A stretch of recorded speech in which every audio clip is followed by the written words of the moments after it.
Hello there friends, welcome back to another episode of Generation Films. My name is Alan. Everyone is in love with The Rock. The ladies want him and the guys all want to be him. And a lot of that has to do with his amazing physique. Now he might brag about how he puts in a lot of work at the gym every day, but let's be honest guys, without steroids, a lot of these celebs would just look like the rest of us. There are always going to be people willing to go to extreme lengths to make themselves look like a super being and perform at super being levels. And so I thought it'd be a good idea today to look at 4 of the most intense super soldier training transformations.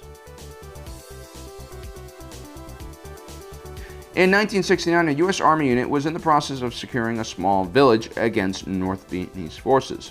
The unit's sergeant, Andrew Scott, who for sure is an American and not some hulking Swedish chemical engineer, ends up going crazy and begins massacring the locals. He even makes a kind of cool necklace out of ears. When our sergeant spots a fellow soldier, Luke Devereaux, who totally sounds like a Cajun and not some mad Belgian who loves running around and roundhouse kicking people in the face, the sergeant asks Luke to get in on the killing. But Luke is a decent guy and refuses to murder innocents, and so the two Americans end up shooting each other and killing each other. Sergeant Scott and Luke would both be labeled as missing in action, and their bodies would be recovered by a secret research program and cryogenically frozen. The two had just been posthumously volunteered into the Universal Soldier program, pioneered by Dr. Christopher Greger. See, Universal Soldiers were supposed to be the most elite counter-terrorist operatives. They were 100% loyal, and all of their memories and human qualities were erased, making them essentially killer robots.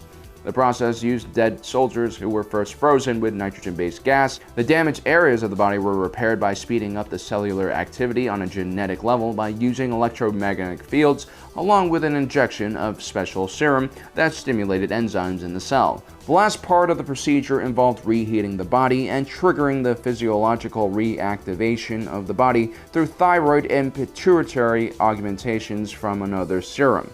I know that sounds like a bunch of gobbledygook, but I assure you this is a highly unethical and dangerous procedure. It also granted the Universal Soldiers with ridiculous strength and enhanced healing abilities, although when the body was in this mode, it tended to overheat and generate a lot of energy thanks to the fast metabolism.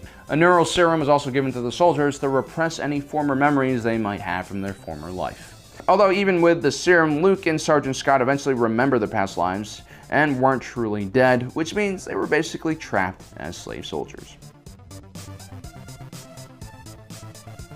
The Spartan 2 program was created while the UNSC was shopping around for a counter-terrorism elite special forces unit. The insurrectionists in the outer colonies were proving to be more difficult to wipe out than expected. Over 30 years, the insurrectionist war had caused humanity 5 billion lives and countless amounts of resources. If this conflict didn't end soon, it could lead to the downfall of all human civilization. Dr. Catherine Halsey of the Office of Naval Intelligence was the creator of the Spartan 2 program and perhaps also a mad scientist or maybe just a very patriotic human. In order to create the perfect soldier, Dr. Halsey drew inspiration from the ancient Greek kingdom of Sparta. In her notebook, she writes, "The beginning of wisdom is ignorance. So where do we begin to create the ultimate warrior? With innocence." A blank slate is what Dr. Halsey wanted, and that's exactly what she got. A bunch of children. You see, due to the extreme training and medical procedures that these children would have to undergo, it's very unlikely that any parent would actually volunteer their children for such a program. And so Ani decides to secretly find 75 candidates by looking at DNA gathered from the UNSC's Outer Colony Vaccination Program. Which is another great reason to get vaccinated. Not only will it prevent you from contracting space polio herpes, you also could potentially get selected for an elite special forces unit. So seriously, if you happen to be against vaccinations, remember that's exactly what the Covenant wants, and that's also what the Taliban wants too. I'm pretty sure Harvey Weinstein was an anti-vaxxer along with Hitler and the velociraptors that ate that little girl in the beginning of Jurassic Park 2. The point is, I don't really care what you do with your body because I believe that the celestial turtle that is holding up our Discworld is about to roll over. Which means unless we strap ourselves to the ground, we most likely will fall off the edge of the world.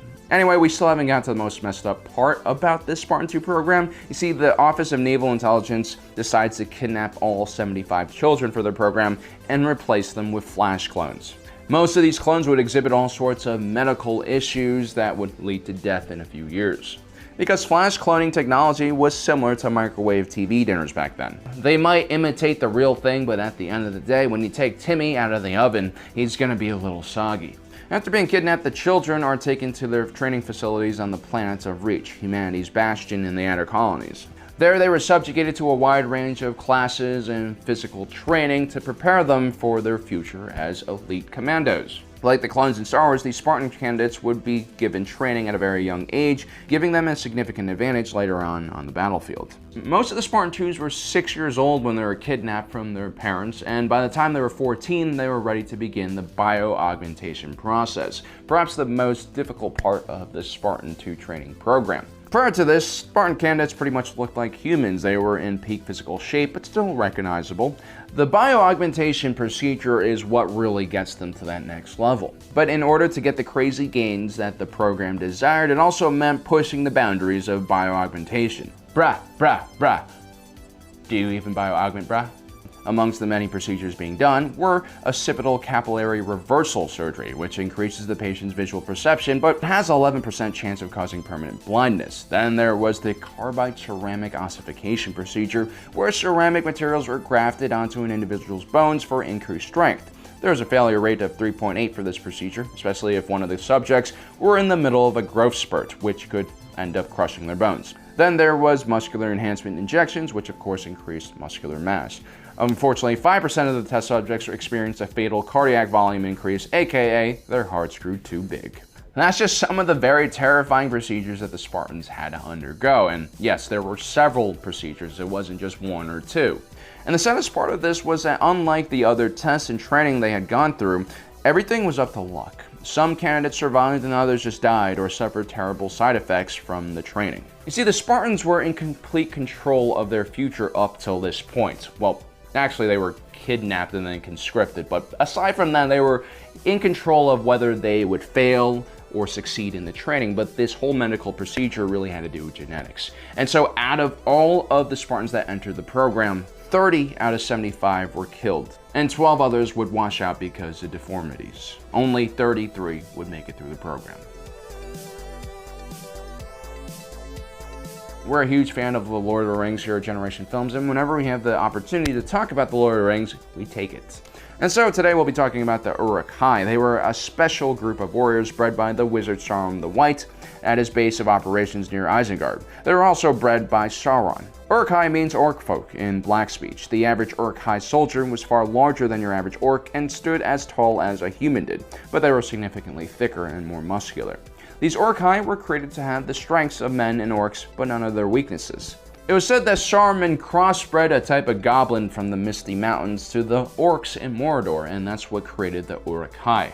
The Uruk-hai were bred in pods that were buried deep in mud. We're not really sure exactly how this works and if a stork or some kind of baby fairy is involved like it is with humans, but we do know, technically speaking, in Lord of the Rings lore, orcs are just messed up elves that have been tortured and corrupted. Sort of like how Benicio del Toro looks like an evil version of Brad Pitt. I mean, great actor, love his work, but you know, the face. So maybe the Uruk-hai were born the same way that orcs were born. The point is, life for an Uruk-hai was not easy. From the second you were born, you were pushed into an extremely aggressive and crude society that put strength and combat prowess above all else. Should you have any natural limitations or deformities, you better overcome them, or else a larger Uruk-hai will most likely step on you and then eat you. But if you do survive your training, the Uruk-hai were an elite fighting force with access to some of the best weapons and armor and machinery that the forces of evil could create. Because of your elite status, you actually had a better chance of surviving battle because you aren't being used as cannon fodder like the lesser orcs. The wonderfully gruesome world of Warhammer 40k. You knew we were going to have to talk about the Adeptus Astartes or Space Marines if we're talking about gruesome physical transformations for super soldiers, right? The Imperium of man is humanity's last hope in our very terrifying future. And the Space Marines are really the only thing holding back the hordes of chaos and other degenerate Xenos. Sure, you have large legions of Imperial Guardsmen, but they're really little more than speed bumps for whatever terrifying horde is attacking the Imperium on any given day. The Emperor of Mankind created the Space Marines to be the best of humanity, and in pursuing such lofty goals, made the Space Marines as inhuman as possible. I mean, just look at the size difference between these two guys. They clearly are not the same thing, just like how Jeff Bezos is a different thing from Vin Diesel, who himself is a different thing from The Rock. Space Marines trace their roots all the way back to the reunification wars when the Empire was not really the Empire yet. In those days, Thunder Warriors, genetically engineered superhumans, would fight on the front lines for humanity. They were considered the precursors of the Space Marines. Space Marines are separated into individual chapters. Each chapter has their own rules, cultures, traditions, and procedure for transforming recruits. In general, the process began with selecting young warriors who displayed a lot of courage, strength, and ability. A lot of times, the worlds from which Astartes were recruited from were technologically backwards and featured a strong warrior culture. The local inhabitants didn't really understand technology or space travel or Space Marines, so they kind of viewed the Space Marines as demigods. So serving within the Space Marine Order or chapter would be one of the highest honor you could give your family. Feral worlds, or rough and primitive worlds, also provided excellent recruits, as did hive worlds, which had super populated megacities. All candidates were screened for spiritual purity. The ruinous powers of chaos were constant danger, and corrupted Space Marines were everyone's worst nightmare.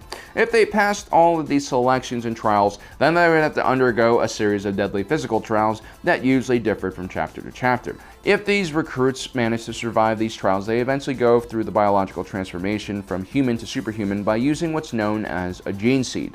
Gene seeds are developed from the genome of one of the original Primarchs, the God Emperor's lieutenants and first super soldiers. Although the technology for creating such seeds were long lost, each chapter had their individual seeds, which gave their Space Marines unique characteristics on the battlefield. The seeds had to be implanted at a young age, around 10 to 16 years old, and the patient must have immunogenic compatibility with the implants. There are 19 genetically engineered organs that are implanted by this gene seed into a Space Marine's body, and that's where they get all their special abilities. Some organs are redundant, like the secondary heart organ that increases energy and serves as a backup one in case the first one fails or disappears somehow. Just like the Spartan 2s, the Astartes also have ceramic implants on their bone structure to increase their strength. Then there's the Laraman organ, which generates synthetic biological cells that are attached to white blood cells. In the event of an injury, the Laraman cells will actually promote increased blood clotting and prevent the individual from bleeding out. The Betcher's gland is two separate glands that are created inside of a Space Marine's mouth. These glands can emit blinding acid, which can also melt through metal. The implantation process takes several years, and a high percentage of the recruits are lost because of the incredible stress the process places their bodies under. But when they are finished, they emerge as Scout Marines with enhanced physical and cognitive abilities that no other soldier aside from the Space Marines had. So there you have it, guys, 4 Special Forces units that required a lot from their recruits. Let me know in the comment section below which organization you'd want to join. That's a joke. You wouldn't want to join any of these. Well, guys, I hope you enjoyed today's episode. Don't forget to subscribe and hit that notification button so you don't miss out on the rest of our awesome content. And as usual, thanks for joining us today. My name is Alan, reminding you that life is a movie, and you are the protagonist.